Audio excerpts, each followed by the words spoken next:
Dan untuk mendapatkan informasi lebih detail kita akan bergabung bersama Wakasat Reskrim Polrestabes Surabaya, Kompol Wahyudin Latif. Selamat siang Pak Latif.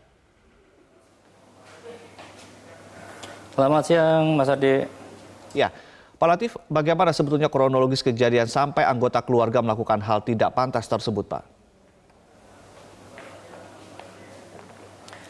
Baik, terima kasih. Jadi sekitar tanggal 29 September 2020 kita mendapatkan laporan bahwa ada petugas medis dari Puskesmas Sememi Benowo itu pada saat melakukan tindakan evakuasi terhadap pasien terduga terpapar virus COVID, ya. Kemudian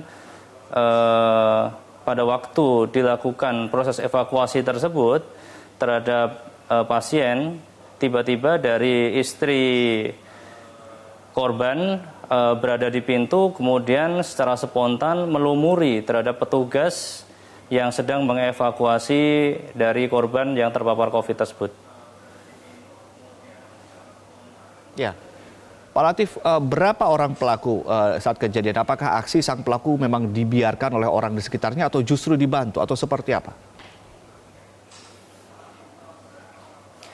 Ya baik, jadi pada waktu kejadian itu hanya istri korban seorang diri. Karena mungkin motifnya adalah si istri itu merasa tidak izin pada waktu mengevakuasi suaminya, padahal yang petugas yang bertugas pada waktu itu sudah meminta izin kepada ketua RT, RW, bahkan ketua lingkungan setempat. Pak Latif, bagaimana pelaku bisa mendapatkan kotoran manusia padahal pelaku dan juga sang suami tinggal di rusun? Artinya ada upaya untuk mendapatkan itu. Ya baik, jadi si suami itu selain dia itu terpapar virus COVID, dia juga menderita stroke. Jadi memang kondisinya tidak berdaya dan si yang merawat sehari-hari adalah istrinya dan keluarganya. Kemudian tempat kotoran itu ditempatkan adalah di dekat suaminya itu. Jadi pada waktu dia mengambil itu ya dari kotoran suaminya itu gitu. Baik. Oke, pelaku saat ini dinyatakan reaktif COVID-19. Jadi kapan proses hukum akan berlangsung?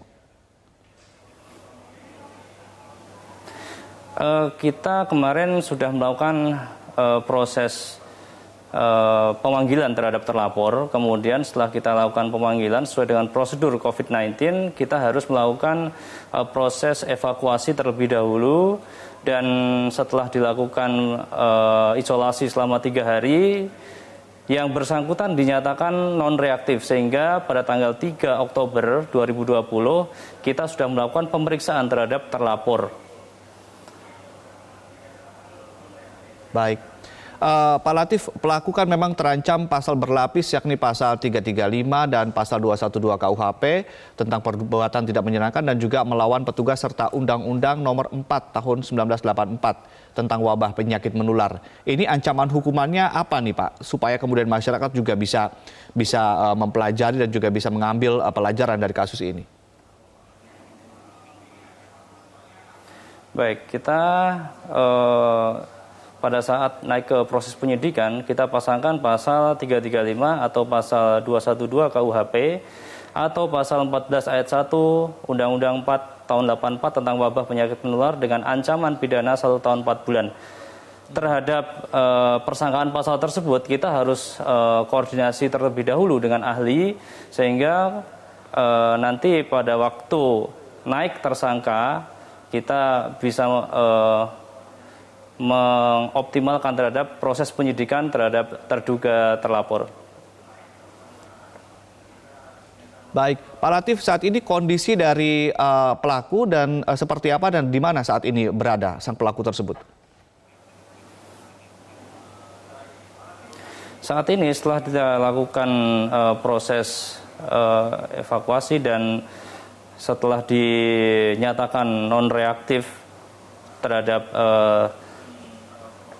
terlapor, nah sekarang memang kita masih menyarankan untuk dia melakukan isolasi mandiri di rumah atau di tempat dia tinggal di Rusun Bandarjo.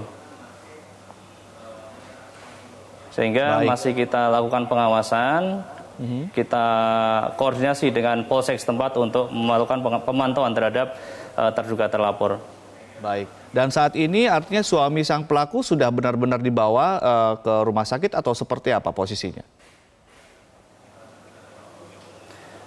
Ya, untuk suami dari terlapor saat ini sudah kita evakuasi ke BDH Benowo yang merupakan salah satu rumah sakit rujukan bagi pasien yang terpapar COVID. Baik. Terima kasih Pak Latif telah memberikan informasi kepada kami di Metro Siang. Jangan lupa subscribe di YouTube channel Metro TV News dan juga nyalakan notifikasinya.